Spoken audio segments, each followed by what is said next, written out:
போராட்டத்தை ஜெயிக்கக்கூடிய வழி இருக்கு. நாங்கெல்லாம் நிறைய போராட்டம் பண்ணியிருக்கோம், வழக்கறிஞர்கள் ஒன்றா திரண்டு பண்ணியிருக்கிறோம், அது ஜெயிச்சிருக்கிறோம். அது காரணம் என்ன, அதுக்கு முறைகள் இருக்கு. முறைகள்னாக்க எடுத்ததுமே நீங்க வந்து தடால் புடால் பண்ணாலாம் கிடையாது. முதல்ல அதுக்கு ஒரு மனு கொடுக்கணும், தொடர்ந்து பேசணும், அதனுடைய சூழ்நிலை விளக்கணும், சம்பவத்தை கோடிட்டு காட்டணும், இப்படி நடந்திருக்கு, அங்க நடந்திருக்கு, இங்க நடந்திருக்கு, இது வந்து இந்த காரணத்தினால இது தேவைப்படுகிறது என்பதை விளக்க வேண்டும். விளக்கினால் தான் கொடுப்பாங்க. கொடுக்கலன்னா கோர்ட்டுக்கு போகலாம். பக்கத்து மாநிலத்தில் இருக்கு, இந்த மாநிலத்தில் எல்லாம் என்ன அர்த்தம்?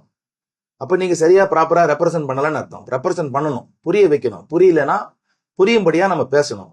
பேசணும்னா ஒரு போராட்டம்னாக்கா எந்த நிலையில இருந்து ஆரம்பிக்கணும்னு நாங்க நிறைய அனுபவத்தர்கள் வச்சிருக்கிறோம் ஹைகோர்ட்ல. அது கண்டிப்பா பண்ணி வாங்கலாம். வழக்கறிஞர் தொழில் பாதுகாப்பு தான் கேட்கிறோம். வழக்கறிஞர்களுக்கு வந்து டெய்லி வந்து 2 எஸ்கார்டை போட்டு காவல் கொடு, வழக்கறிஞர் பண்ற தொழிலுக்கு காவல் கொடுலாம் நான் கேட்கல.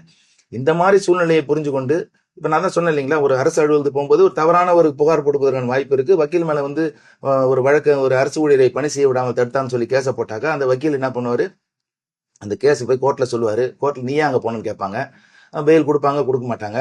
இந்த பொய்யான கேஸ்ல எப்படி மாறுது பாருங்க. அப்புறம் பார் கவுன்சில் போவோம், நீங்க எங்க ஒரு எஃப்ஐஆர் வாங்கினீங்க, இந்தாங்க உங்க மேல ஒரு சஸ்பென்ஷன் கொடுக்கணும்வாங்க. இதனால ஒரு நியாயமான காரியத்தை நம்ம கேட்கணும்னு போறவங்க கூட அந்த நியாயமான காரியத்தை கேட்கக்கூடாது. எவனோ கேட கட்டு போறான், நமக்கு என்னடா போச்சு போடா அப்படின்ற மாதிரி நம்ம ஒரு மனநிலை வரைக்கும். அது வந்து ரொம்ப ரொம்ப ஆபத்தானது. இந்திய அரசியல்ல அது வந்து பெரிய ஒரு தாக்கத்தை ஏற்படுத்தும். வழக்கறிஞர் வாயை மூடுனீங்கன்னா இந்த வந்து இந்தியாவுடைய வளர்ச்சியே அது கெட்டு போகும். என்னடா வந்து மெட்ராஸ்ல இருக்கிற வழக்கறிஞர் வாயை முன்னா இப்போ இந்தியாவோட வளர்ச்சி கெட்டு போகும்லாம் நீங்க யாரும் நினைக்க கூடாது. கண்டிப்பா வழக்கறிஞர் வந்து வாய் திறப்பதற்காகத்தான் வழக்கறிஞர்கள். யாரால வந்து இந்த இந்தியாவுக்கு சுதந்திரம் வாங்கி கொடுக்கப்பட்டது எல்லோருக்கும் தெரியும். அதாவது அந்த அந்த உரிமை வந்து சட்டத்துல வழக்கறிஞர்களுக்கு கொடுக்கப்பட்டிருக்கு. அந்த வழக்கறிஞருடைய வாயை மூட முடியாது, திசை திருப்ப முடியாது. அவர்கள் பணி பாதுகாக்கப்பட வேண்டும், ஒரு தொழில் பாதுகாப்பு இருக்க வேண்டும். அதற்காகத்தான் இந்த சட்டம் கேட்கிறோம். அதை நிச்சயமா பெற முடியும். அதுல வந்து மாற்று கருத்தே கிடையாது. யார் என்ன சொன்னாலும் அதை பெறுவோம், நிச்சயமா பெறுவோம்.